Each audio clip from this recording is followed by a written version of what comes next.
इसमें माननीय अध्यक्ष महोदय, पदाधिकारी जो जवाब दिया है वो पूरी तरह गलत है,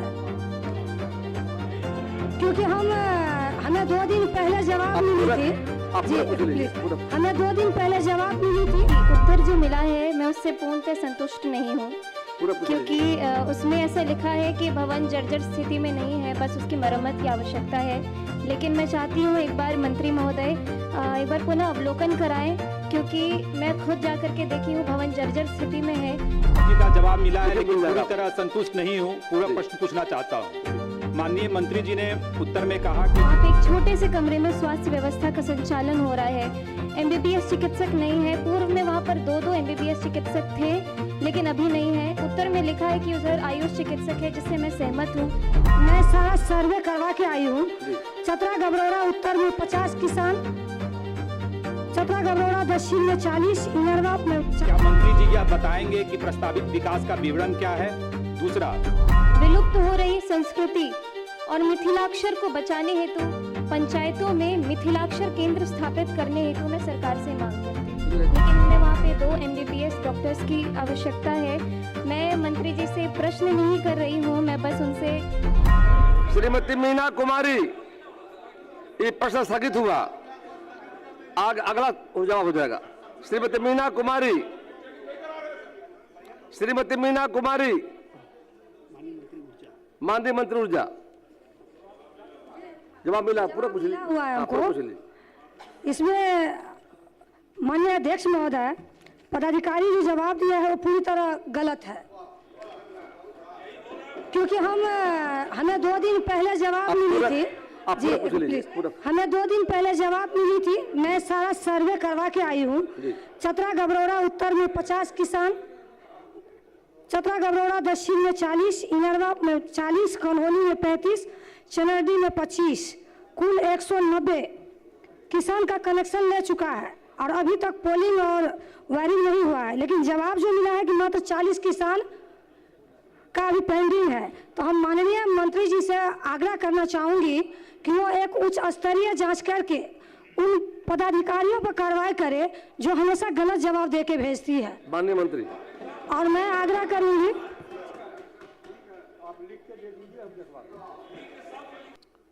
सुश्री मैथिली ठाकुर,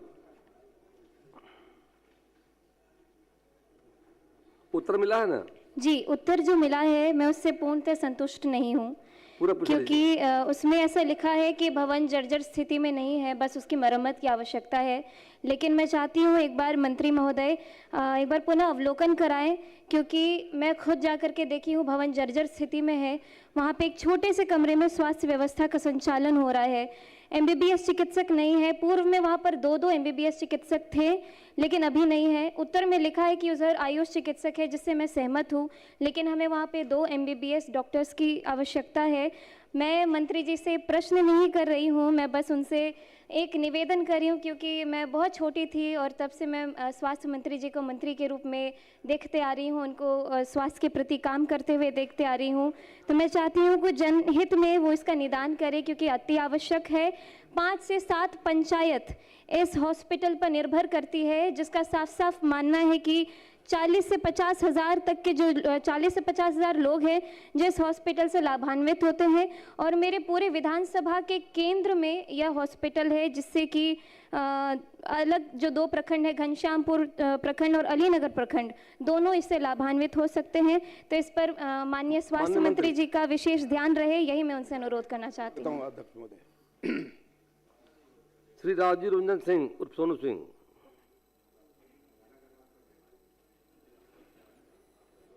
माननीय अध्यक्ष महोदय, हमारे माननीय मुख्यमंत्री जी, माननीय उप मुख्यमंत्री सम्राट चौधरी जी, माननीय उप मुख्यमंत्री विजय सिन्हा जी, हमारे लोक जनशक्ति पार्टी के विधायक दल के नेता राजू तिवारी जी और इस सभा में उपस्थित समस्त मंत्रीगण और समस्त सीधे पूरा पूछिए समस्त उत्तर मिला ना सदस्य को मैं डेहरी विधानसभा। उत्तर मिला आपको है? 2 मिनट सर, उत्तर मिला है। इससे संतुष्ट नहीं है, इससे संतुष्ट नहीं है। ये क्वेश्चन आवर है जी, थोड़ा सा 1 मिनट दे दिया जाए। पहली बार आपने हमें मौका दिया है। आप पार्क के बारे में सभी सदस्यों को मेरी तरफ से डेहरी विधानसभा और लोक जनशक्ति पार्टी की तरफ से 9 वर्ष की ढेर सारी बधाई और शुभकामनाएं देता हूं। अध्यक्ष महोदय, अध्यक्ष महोदय, अध्यक्ष महोदय, मैं सोन तट पर अवस्थित बाबा झारखंडी मंदिर के प्रांगण में डेहरी डालमिया नगर अवस्थित हो, जो डालमिया नगर एक एशिया का सबसे बड़ा कारखाना हुआ करता था, और वहाँ एक बाबा झारखंडी मंदिर अवस्थित है जो पुरातत्व काल के वहाँ पौराणिक धर्म स्थल है। पार्क बनवाना ना? जी जी, ये प्रश्न है। पौराणिक स्थल है, वहाँ अनेकों छठ घाट, अनेकों हजारों शादियाँ होती हैं, और वहाँ अभी जाएंगे निरंतर हजारों की संख्या में भीड़ होती है। अभी कोई भी पर्व त्योहार आता है और वहाँ छठ और सोन तट पर अवस्थित है। जैसे हमारे काशी विश्वनाथ में देखते हैं सोन गंगा आरती होती है, उसी तरह हमारे यहाँ बाबा झारखंडी महादेव के प्रांगण में सोन आरती भी होता है और हजारों की संख्या में डेली भीड़ होती है। लेकिन अभी आप बढ़ जाइए, सुनिए। स्थिति यह है कि विभागीय पत्रांक 326 दिनांक 2/2/2026 द्वारा वर्णित स्थल को पर्यटकीय दृष्टिकोण से विकसित करने हेतु जिला पदाधिकारी रोहतास से विहित प्रपत्र में विस्तृत प्रतिवेदन की मांग की गई है। प्रतिवेदन प्राप्त होने के पश्चात समीक्षोपरांत अग्रेतर कार्रवाई की जाएगी। श्री सतीश कुमार सिंह यादव, प्रतिवेदन आने दीजिए, कार्रवाई होगी, धैर्य रखिए। इतना स्पष्ट कहा माननीय मंत्री ने। अब बैठ जाइए। इस संदर्भ में जिला पदाधिकारी से प्रतिवेदन मांगा गया है, उसके बाद सरकार निश्चित कार्रवाई करेगी।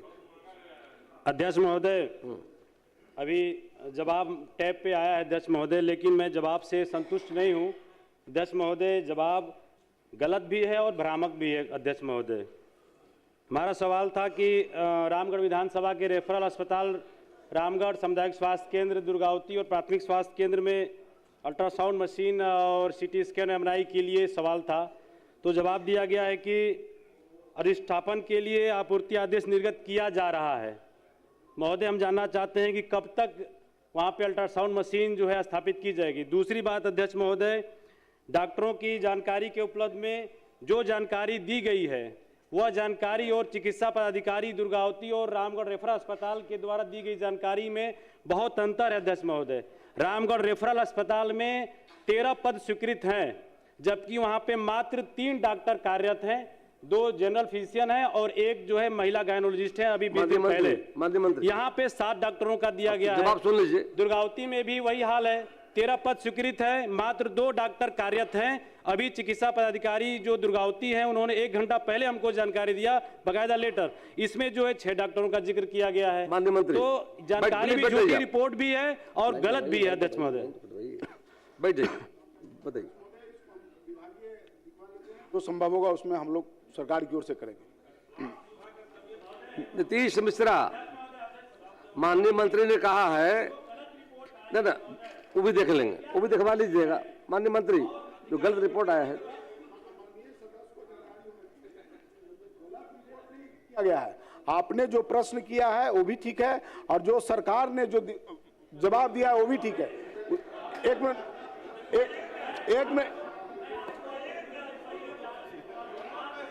नीतीश मिश्रा, माननीय सर नीतीश मिश्रा,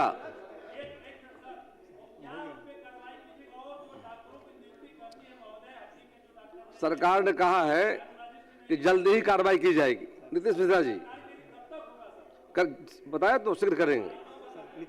नीतीश मिश्रा जी। अध्यक्ष महोदय, उत्तर प्राप्त है। मैं माननीय मंत्री महोदय से सिर्फ इतना जानना चाहूँगा, मेरे प्रश्न में है कि जो लखनौर प्रखंड में सीएचसी निर्मित है उसी कैंपस में 20 शैय्या का प्री फैब की एक भवन की निर्माण और की गई है, और माननीय मंत्री महोदय ने ही अपने उत्तर में सीएचसी का भी जिक्र कर दिया है, इसलिए मैं उस सीएचसी पे भी माननीय मंत्री से मैं प्रश्न पूछना चाहूँगा। एक सीएचसी का मानक क्या है अध्यक्ष महोदय? उसमें कितने चिकित्सक होने चाहिए, कितने ग्रेड ए की नर्स होनी चाहिए, क्या इक्विपमेंट्स होने चाहिए, ये मैं माननीय मंत्री महोदय से जानना चाहूँगा। माननीय मंत्री,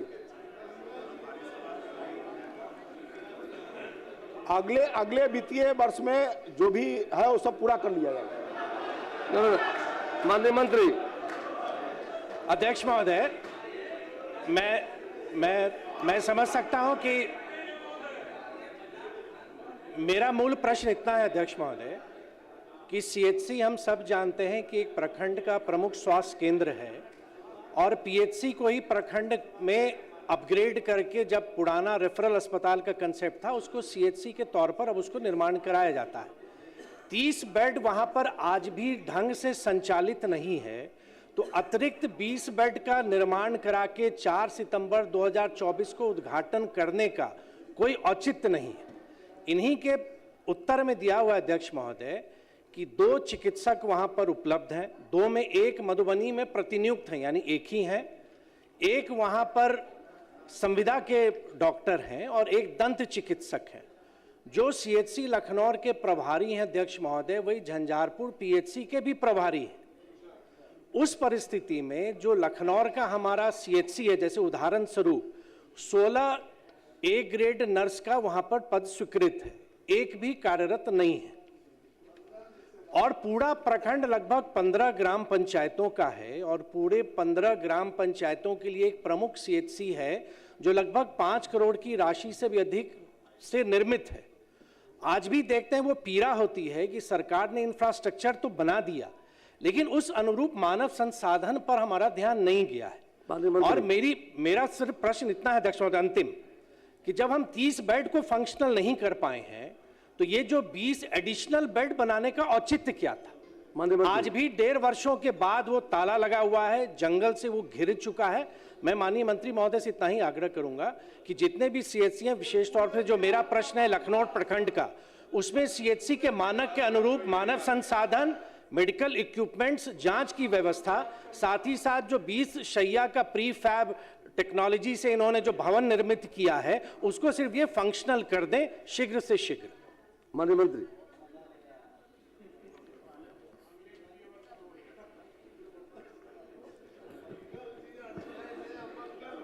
विभागीय राज्यादेश संख्या 550-10 दिनांक 11/4/2005 द्वारा मानक के अनुरूप पद सृजन किया गया है। चिकित्सक एवं अन्य कर्मियों की उपलब्धता के आधार पर पदस्थापना की कार्रवाई की जा रही है। साथ ही 7 निश्चय 3/2025-30 अंतर्गत सामुदायिक स्वास्थ्य केंद्र को विशिष्ट चिकित्सा केंद्र के रूप में विकसित करने हेतु कार्रवाई की जा रही है।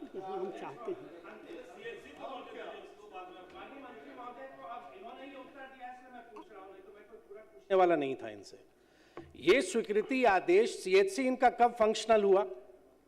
अब ये जो पद सृजन इन्होंने 2025 के अप्रैल महीना का ये बता रहे हैं, सीएचसी हमारा जब बना, ये जो पद सृजन की इन्होंने स्वीकृति कराई, तो वो सीएचसी जो पूर्व से निर्मित है उसमें क्या करेंगे?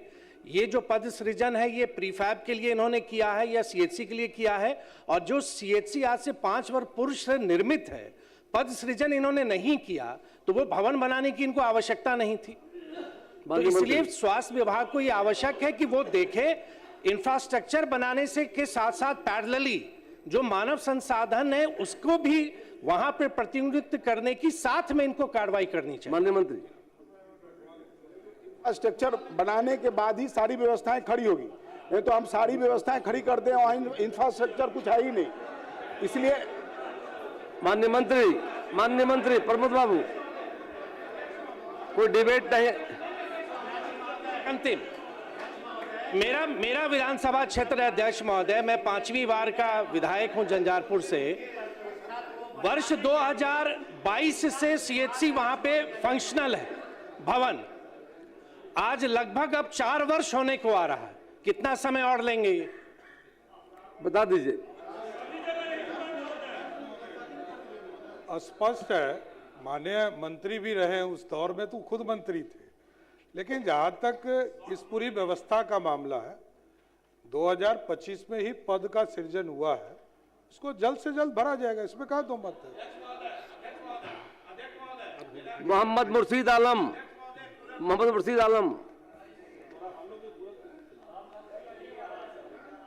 हो गया ना अध्यक्ष महोदय, जवाब तो आया है, जवाब में आज भी भेद है इसका। ये लिखे हैं कि वस्तुस्थिति ये है कि प्राथमिक स्वास्थ्य केंद्र पलासी को 30 शैय्या के सामुदायिक स्वास्थ्य केंद्र के रूप में उत्क्रमित कर नए भवन का निर्माण कराकर संचालित किया जा रहा है। और बिहार सरकार की जो विभागीय चिट्ठी है कि 11/4/2025 के द्वारा जो CS है उसमें उसको भी फंक्शनल करा दिया गया है, जबकि सच्चाई ये है कि अभी हमारा वो प्रभारी चिकित्सा पदाधिकारी से बात हुई है, वो 6 बेडेड पहले से था। आज अगर वो 30 बेडेड का किया जा रहा है तो क्या वो फंक्शनल है? मंत्री जी दे दिए, कराया जा रहा, नए बिल्डिंग बना करके कराए हैं आप, लेकिन वो फंक्शनल ही नहीं है। आज भी वहां पर 30 बेड लगा हुआ नहीं है। ये सभी जानकारियां गलत है। आप वहां प्रभारी से पूछ लीजिए, सिविल सर्जन से पूछ लीजिए, जहां पर हम लोग हैं पूछ के आते हैं, देखते हैं, कहिए तो हम उसको इससे जो है ना फोटोग्राफी करा देते हैं आपको। आज भी 6 बेड लगा हुआ है। माननीय मंत्री, विभागीय जांच कराएंगे और आप भी उसमें रहेंगे। हाँ, श्रीमती बेबी कुमारी, सरकार सहमत है, सरकार जांच कराएगी, अब कार्रवाई करेगी, आप भी रहेंगे। तक नहीं हुआ है। आपके माध्यम से माननीय मंत्री जी से आग्रह करती हूँ कि समय सीमा तय करें कि कब तक यह भवन बनेगा। माननीय मंत्री,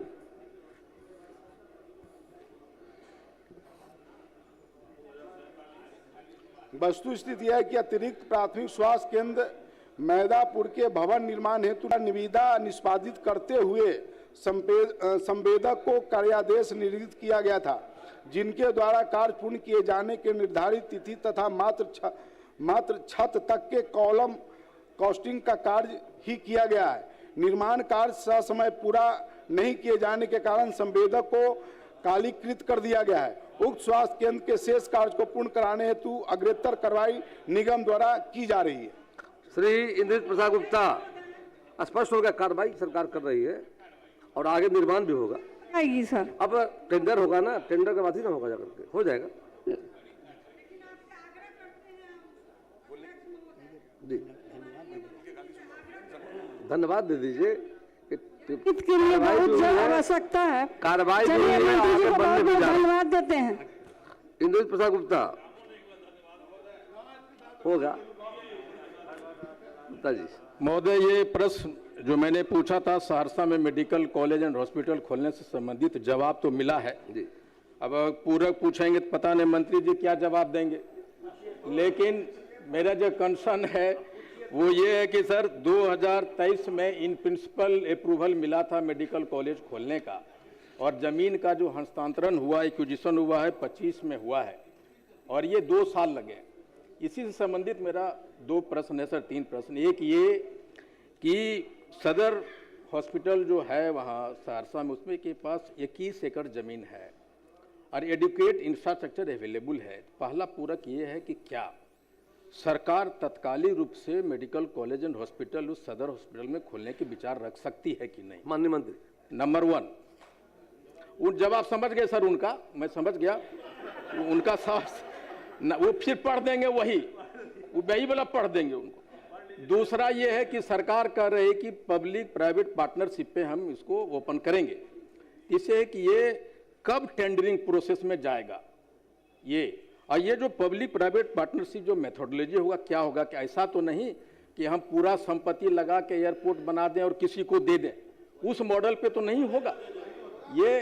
तो हमारा ये कंसर्न है कि अगर पब्लिक पार्टनरशिप में ये जाएगा तो इसका बोझ क्या सहरसा के लोगों को वहन करना पड़ेगा, ये चीज़ को भी देखना पड़ेगा। पहला कि क्या मेडिकल कॉलेज हॉस्पिटल को वहाँ जो इंफ्रास्ट्रक्चर उसमें हो सकता है कि नहीं, पीपी मोड टेंडरिंग प्रोसेस कब में जाएंगे, और ये जो पीपी मोड का क्या होगा, मेथोडोलॉजी क्या होगा, वो हम जानना चाहते हैं। माननीय मंत्री, जो माननीय सदस्य की चिंता है, सरकार की भी चिंता है।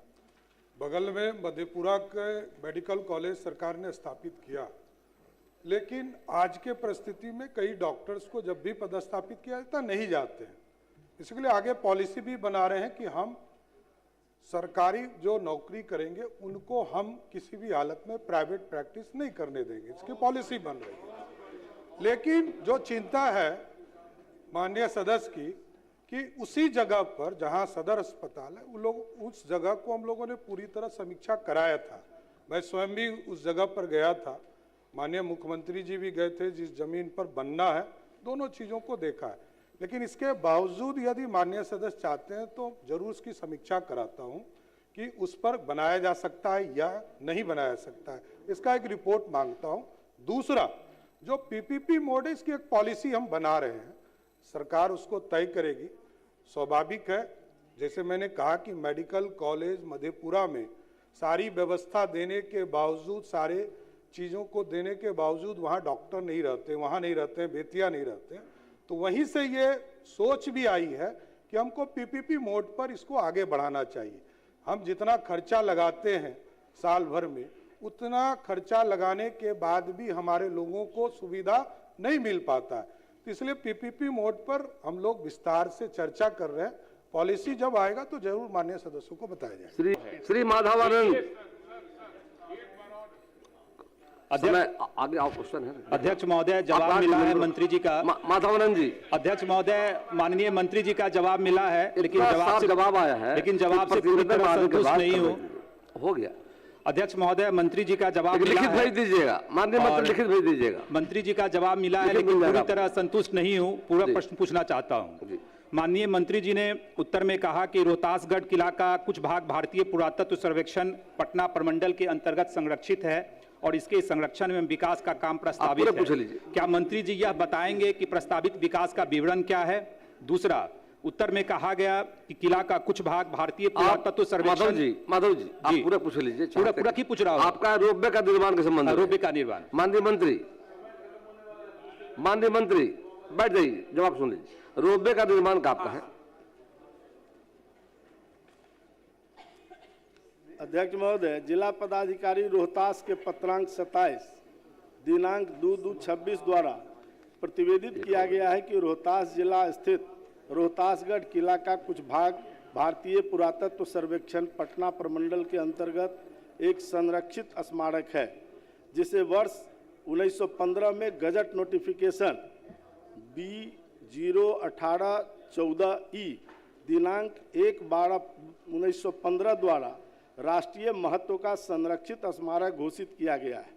इस स्मारक के संरक्षण एवं रखरखाव संबंधी कार्य आवश्यकता एवं वित्तीय संसाधनों की उपलब्धता के अनुसार निष्पादित किए जाते हैं। वर्तमान में भी स्मारक के संरक्षण एवं विकास कार्य प्रस्तावित हैं।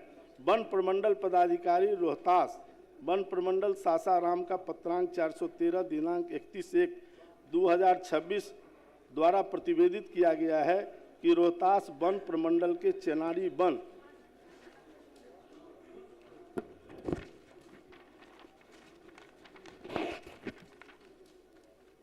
प्रक्षेत्र अंतर्गत अवस्थित शेरगढ़ किला कैमूर वन्यजीव अभयारण्य में स्थित है। पर्यटकों के शेरगढ़ किला का आवागमन हेतु वन विभाग द्वारा सीढ़ियों के जीर्णोद्धार का कार्य करवाया गया है। साथ ही पर्यटकों की सुविधाओं हेतु शेरगढ़ किला की साफ सफाई कार्य समय समय पर किया जाता है। पर्यटन विभाग द्वारा वित्तीय वर्ष 14-15 में रोहतासगढ़ किला पर नए आकाशीय रज्जुपथ रोपवे का अधिष्ठापन हेतु 12 करोड़ 65 लाख रुपए की प्रशासनिक स्वीकृति दी गई है। उक्त योजना का कार्य प्रगति पर है। वर्तमान में रोहतास जिले के सासाराम में शेरगढ़ किला तक पहुंचने के लिए रोपवे निर्माण के संबंध में कोई योजना नहीं है। अब प्रश्नोत्तर काल समाप्त हुआ। सुश्री मैथिली ठाकुर। माननीय अध्यक्ष जी, दरभंगा जिला अंतर्गत अलीनगर विधानसभा में राष्ट्रीय शिक्षा नीति 2020 की नई शिक्षा प्रणाली के तहत एक समग्र, समावेशी तथा मातृभाषा में शिक्षा के तर्ज पर विलुप्त हो रही संस्कृति और मिथिलाक्षर को बचाने हेतु पंचायतों में मिथिलाक्षर केंद्र स्थापित करने हेतु मैं सरकार से मांग करती हूँ। लिखित उत्तर के लिए संबंधित को भेज दिया जाता है। गलन समस्या आप सभा की कार्रवाई अगर इस 2 दिन तक के लिए स्थगित की जाती है।